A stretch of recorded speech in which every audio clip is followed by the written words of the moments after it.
Right, welcome back to the channel, and now I'm around about 9 kilograms up from stage weight. And 9 kilograms is obviously quite a lot in 2 weeks, okay? But the body weight that you are when you're fully depleted is not an accurate representation of anything. It's purely just to get to a number, right? So me gaining 9 kilos, actually just by eating normally, I would have gained probably 2 or 3 or 4 kilos. So then obviously I've had some treats and I've had, quite an influx of food. So I've probably gained 5 kilograms of actual weight, and the other 4 kilos probably would have just been from like normalizing my body just from eating food and drinking water, whatever. So yeah, it's kind of strange, and I kind of miss prep already. I make no secret about it. I really enjoy prep, and I don't necessarily enjoy off season. That being said, it's been very nice to have the mental switch off, and it's been very nice to sleep. But it's also, what I miss the urgency and having something to work towards. Right now, it just feels like, it doesn't feel bad by any stretch, but it's not as exciting. But anyway, so yeah, I'm going to run through a few bits and bobs in this episode. I'm going to start off with what you see here, Animal. So through prep, I was contacted by Animal, and I didn't even know if it was going to be real at first, because Animal is a company that I've been running for so long. And in fact, I remember when I first started training, it was one of the first brands I ever come across. Yeah, if I think long and hard about it, they might have even been the first company that I ever come across. Probably more like 20 years ago. And yeah, they messaged me out of the blue and just said that they would like to offer me a sponsorship. And, I've been sponsored by probably about 5 companies over the last 10 years of competing and whatnot. But this one was a bit more special because, yeah, as I say, it's a company that I've admired for a long time. The goal of Animal is more like towards hardcore training, and it's not just sort of like a modern age kind of thing. It's more about like the hardcore gritty side of things, which is kind of why I got into it in the first place. I was all about strength and performance, things that I really like that. So yeah, it was really cool. And it's also the best sponsorship I've ever had in terms of the actual deal itself. Now, I'm not going to go into details, but it's a proper sponsorship, as opposed to, a lot of times people get in sponsorships, but it's actually just an ambassadorship. You have a discount code and you just plaster it all over your social media and whatnot, but this one's not like that. This one's an actual sponsorship. Sent me over a load of clothing, so I've got 4 t-shirts, 4 t-shirts, 2 vests, 2 pairs of shorts. They sent me over all of the other bits and bobs. Creatine, by the way, these creatine shoes, it's so much better to have creatine like this. They're almost like the texture, them necklaces with all and you bite off the necklace, that kind of texture, so much easier. I know it's not that hard to go into a creatine thing, pour it out into it. It's not that hard, but this is easier, and it tastes amazing. Like, it really is good. They sent me over EAAs, and I think the thing is Animal Pak, given the name, that's kind of how they always come. Everything's super convenient. Like, so you just whip them out, in, go. And having everything like that, it's never come natural to me to be plastering with supplements. But when it's convenient as this, it's hard to miss. It really is. It's super convenient. So yeah, they sent me over these bits. They sent me all the clothing. As I said, it's a proper collaboration. It's not just, here's a discount code. In fact, I don't even have a discount code. So it's just a proper sponsorship. So I'm really grateful for them. Shout out to Animal, and thank you very much. And here is to a successful partnership with them. So yeah, that's great. Oh, and also I don't have the whey protein here with me. It's in my car. Oh, it tastes amazing. Like, so people talk about what whey protein is best and what's this, that, and the other. Well, do you know what? It's one of the main things is taste. It just is. Most quality proteins from good companies like Animal are going to have like the staples in there. Things are going to be present in the ingredients panel that you want, right? So that's great. It really comes down to how it mixes and how it tastes. And both of these, and I'm not just saying this, we're talking like 10 out of 10. It tastes amazing, and it really matters. I've had companies in the past before, with complete strength before, and I enjoyed the taste of those, and I really like their cream of rice those, but this is the next level. I've had companies before where I don't really enjoy it, and you're like, oh shit. And trying to promote that it just feels a bit disingenuous, but it tastes amazing and it's super convenient. So yeah, love it. Anyway, I'm going to quickly talk about a couple of things that I've had to adjust in my mind when it comes to off season. So one of the things that I do is I put off my food. Like on prep, I'd have meal one at around about like 11 o'clock in the morning. Like I try and hold off my food as long as possible, which is really annoying because I wake up at like 3 or 4 in the morning because that's just how prep goes. I have meal one at 11, then I might train at like, 1 or 2 in the afternoon, and then I'll have like meal two at around about 4 or 5 in the afternoon, and then I've got more food in the evening. I find I can sleep better if I've got more food in me later on in the day. So now I'm eating a whole lot more food. I'm still doing the same thing. It's like I'm still in my old habits. I'm still like putting off all my food. And this is a problem. When you've got a lot of food to consume, this is not good. So it's about switching that mindset, letting go of condition as well. That's another thing as well. People post-show do struggle with that. Myself included to a degree, but I do know, to improve, you've just got to let go of it. My goal is no longer condition, and that's just the way it is. I've got to think about trying to get bigger. So that's the goal. And something else I've been thinking to myself as well. The other thing though, there's been a bit of a focus in recent years for me towards training and staying injury free. And as much as that's great, and it's great, I feel like my physique's better than it's ever been. 2025 version of myself would be any other version of myself in years gone by. So it's great. Like my physique is clearly improving, even at my age, just turned 38. But I don't enjoy training quite as much as I did when I was absolutely hammering heavyweight. Now, I've kind of made this decision in my head that I want to, and it kind of coincides with being with Animal as well. I really want to push for strength again. It gives me more enjoyment. Like when I know that I'm going into the gym and I'm going to go and do something, it almost scares me a little bit. It gives you that kind of anxiety before a set. That shit makes me want to train. If I go into a gym knowing that I'm just I never go through the motions. I always train to failure. But there's training to failure with things that are pretty safe. And then there's training to failure with those things that are like really, really pushing your boundaries and your limits. And I'm going to try and find a balance between that and what I've been doing. Because I do need to stay injury free, that goes without saying. But I also need to really be stimulated mentally. And that comes with the strength stuff. So I'm really going to be making a conscious effort to be strong in this off season.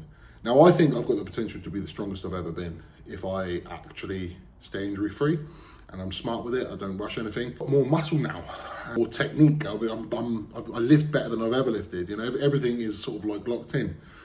The missing piece of the puzzle is just getting to that point where I'm pushing my boundaries and really testing myself. So that is the goal for off season.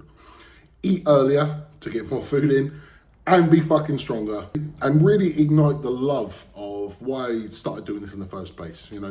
I love competing, and this year was some of the most fun I've ever had competing. I really, really enjoyed all of it. Like I loved it. There was no real negatives. It was great.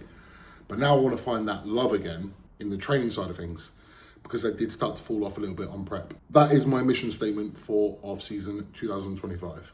So following on from there, I am going to take you through some of my push exercises where I'm going to basically be setting up my baseline numbers. Now, I was a little bit self-conscious about doing this because I'm really not going to be anywhere near my max strength. But it is one thing, it is fucking honest. So today is the chest focus and I'm going to be doing dumbbell incline press. Now, for a point of reference, my best ever is 70 kilograms for 15 reps on incline. Now, I already know that I'm not going to be able to do that now. It's something I'm going to have to work towards.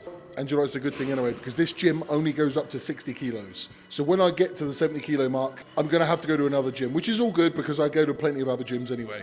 Right, so anyway, just before I get into it, I thought I'd be wearing this Animal top. However, I'm not sure they realized my size. They sent me over, I think it's a 2XL, but it's basically sprayed on. So yeah, I considered making a vest out of it, but I thought, no, do you know what, fuck it. So I've got a red and a yellow one of this. And I actually really like the t-shirt. It's just a shame it's very figure hugging, shall we say. But anyway, so I'm going to start off with incline dumbbell press. My goal today is go to 60 kilos and see where I'm at. As I say, numbers are going to be down, but this is just setting my baseline numbers, which is then going to increase week on week. And hopefully in about 6 to 8 weeks from now, I'm going to be at my max strength. I'm not just going to get there mindlessly. I need to get there injury free. I'm not going to make unnecessary jumps. I'm going to do what my body can handle. So let's see how strong I am today. So the incline that I'm going to be working with is this one here. Obviously you can go higher, but the higher you go, the more delt it is.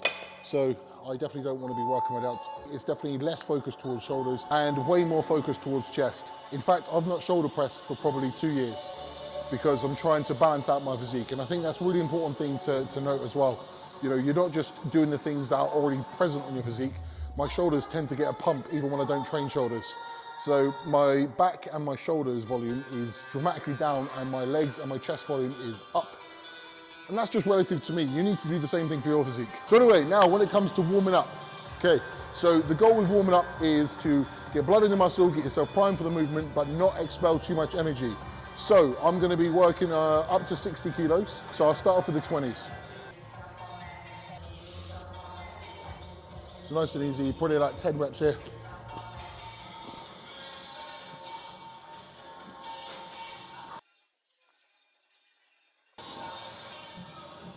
And something else that I do as well, in between my warm-up sets, I'm going to be stretching my pecs. I always find that I'm quite susceptible to niggles in the pec tendon as it joins into my arm there.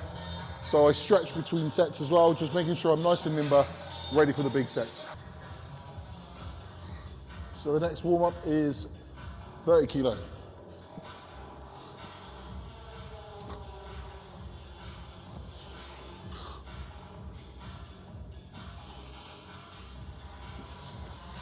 Eight reps there.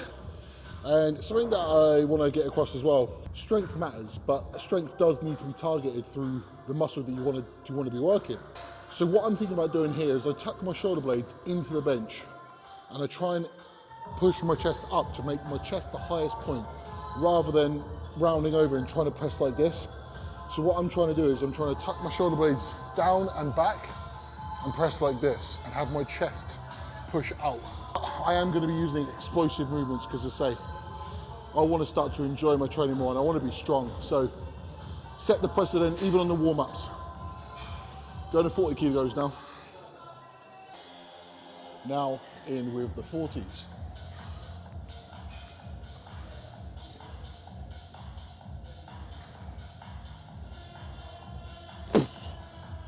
Five reps there. Again, setting the precedent. What is annoying is where I'm not used to going heavy, these feel heavier than they should. You want your warm-ups to feel like fucking nothing, but unfortunately, where I'm a little bit out of practice for heavy stuff, I haven't done dumbbells in a long time, so we shall see. All right, so I'm a bit annoyed at myself. I forgot my elbow sleeves, so I've only got my knee sleeves, so they don't really fit my fucking arms. But you're gonna have to make do. Now, you don't have to use these, but you gotta remember, I'm 38. So my joints ain't what they used to be. So yeah. So this next set is gonna be the 50s. And as I say, setting a precedent, I need these to move well. Nice and easy.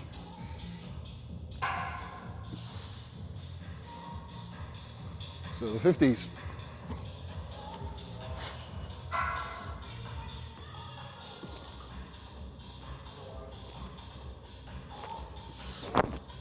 Yeah, I moved pretty well. I think the 60s should be there for a decent enough set today. So I'm going to do one more warm up, probably the 54s or the 56s, then I move to the 60s. So you notice there, the amount of reps came down. So at first I did 10, then 8, then 6, then 4. Again, I'm just priming myself. I'm not trying to expel too much energy. I'm not trying to get anything from these sets other than prepare myself for the big sets. So I will be doing 2 work sets here. Depending how the 60s go, I might do 2 on the 60s, or I might take it down. We'll see how it goes. I sort of play it by ear, but 2 working sets with the dumbbells, and then I move on to the next exercise. Right, so now comes the final warm up, and I'm gonna go with the 56s. See how they feel. Probably just like 2 or 3 reps here. These need to feel easy. As I say, it's a bit of a mental thing. If the 56s feel hard, then it's likely that 60s are gonna be harder, right? So I'm sort of priming my social nervous system, priming myself in general, mindset, everything towards these feeling easy, so therefore the 60s should feel easy.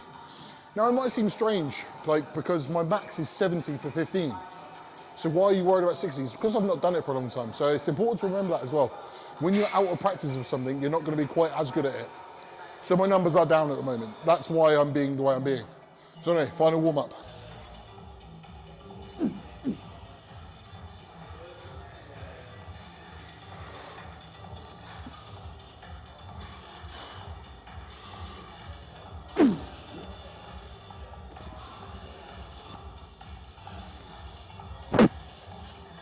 Yeah, felt fine. Felt pretty good, pretty smooth. 60 should be good for, I don't know, it's half mini gauge, but somewhere in the 8 to 15 rep range, I would imagine. So yeah, we'll see how it goes. Okay, so it is top set time, 60 kilos going down. We shall see.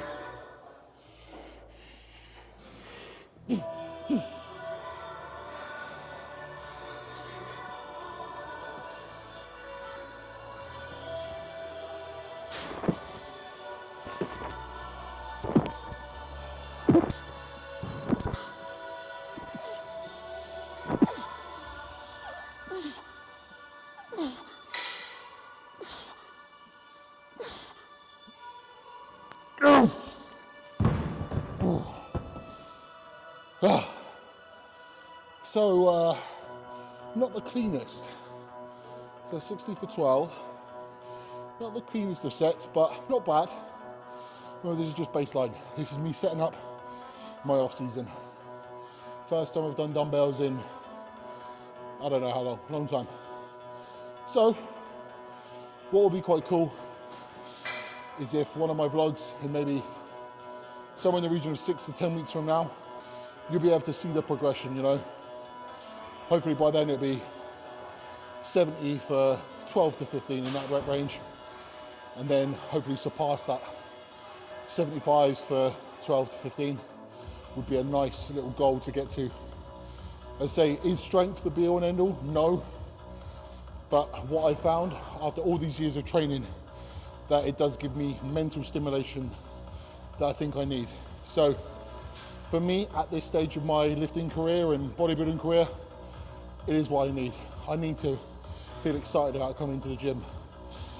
And that excitement comes from the nervousness, the anxiety of not knowing whether you can lift something or not. So this is obviously just my push session. I'm going to be doing this for barbell row. I'm going to be doing this for my squat movement, whatever that will be. So yeah, set me up that as. So I'd probably do another set here. Again, try and hit the same amount of reps. And that's it. Crack on, man. You know what you got to do, yeah? Yeah. Right, so that's dumbbells done and dusted. Now onto this hammer strength incline. So best numbers ever. They were pretty clean as well. I did 4 plates for 19 reps, I believe. So yeah, I'm not going to be anywhere near that today, but we'll see. So anyway, there's also these little things here. I don't know if you can see these things are here. Basically, it's quite harsh when you're trying to reach back to try and get the handles. So what these do is they just push out a little bit, so therefore you don't have to reach back as far. Then when you push, they fall naturally and then you're good to go. So I've heard a few people say on my story previously, what are these for? That's what they're for. So anyway, let's set some more baseline numbers. A little bit hard for me to get in actually, with this fucking thing in the way. Right. Okay.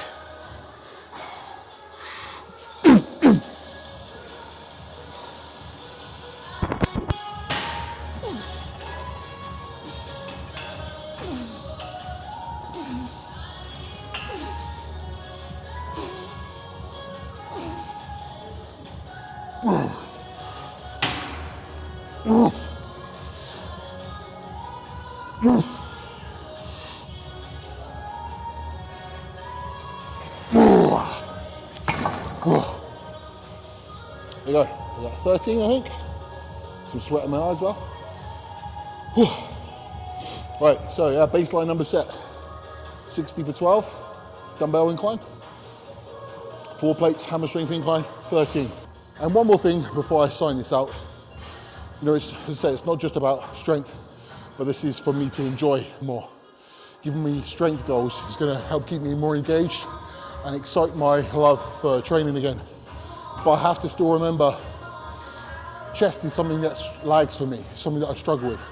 So I still need to do the boring stuff, the connection stuff. I still need to do that. So I won't record that, but there'll be certain movements that I do single arm, you know, pushing it across my body, fly movements, really good stretch, really good contraction. Gonna do all that stuff.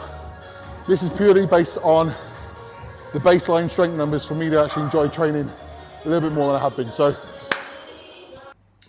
the session was really, really good. Let's say the boring stuff that I need to do for my chest, I didn't record, but rest assured, it was great. Post-workout. Now, I've given myself a couple of options for post-workout. Cereal or crumpets. for around about 150 grams of carbohydrates post-workout to go alongside with the Animal Whey that I'm about to use as well.